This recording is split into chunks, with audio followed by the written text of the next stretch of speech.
Mais on y arrivera. C'est pourquoi j'ai voulu te couper là.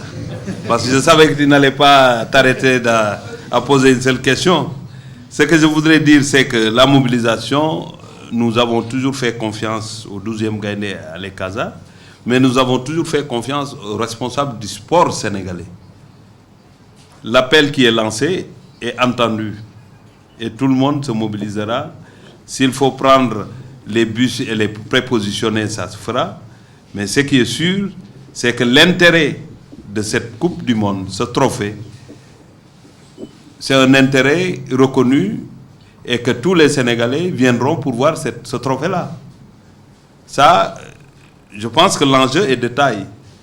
Et quand on organise quelque chose qui a un enjeu, il suffit de peu d'efforts pour que les gens se mobilisent pour venir voir effectivement ce trophée qui est un trophée prestigieux. On n'apprend pas à Issa Laye ce que veut dire la mobilisation. On n'apprend pas ça à nos amis du 12e Gaïndé et aux personnes comme ça, les sportifs qui ne sont pas de ces supporters-là, mais qui aiment le football et qui ont envie de voir effectivement le trophée africain, le trophée mondial.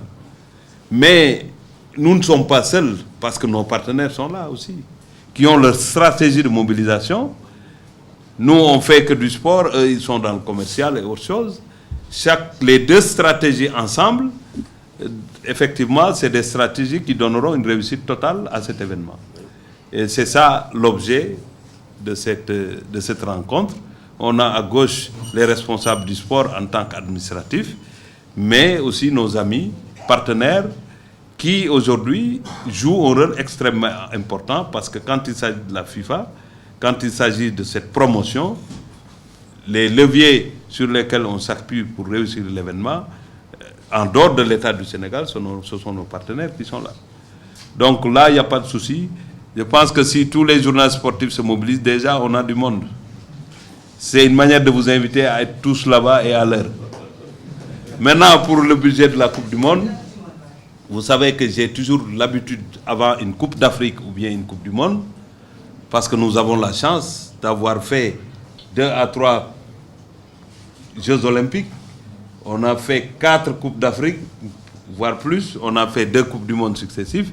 On a toujours tenu une grande conférence de presse pour partager toutes les informations avec l'ensemble du peuple sénégalais. Et je vais... de toute façon, le ministère des Sports va encore faire cet exercice-là pour dire, en tout cas, à l'ensemble du peuple sénégalais, quelles sont les dispositions qui ont été prises. J'ai toujours dit que même si, approximativement, parce qu'un budget, il est prévisionnel, même si on vous dit c'est 7 milliards, c'est 10 milliards, tout dépend de notre parcours. Parce que même si c'est 10 milliards, si on s'arrête en quart de finale, cela ne veut plus dire que les 10 milliards sont consommés.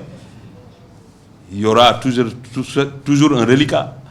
Si on va jusqu'en finale, c'est là où on épuisera tout le budget. Mais sachez que tant qu'on n'a pas fini la compétition, le budget ne peut pas être arrêté. Parce que tout dépend des conditions, tout dépend des obstacles, des situations auxquelles nous faisons face. Et il faut toujours apporter des solutions. Mais ne vous en faites pas. Recevons ce trophée mondial et nous allons nous retrouver autour de cette question et toutes les informations seront données au moment opportun. Voilà.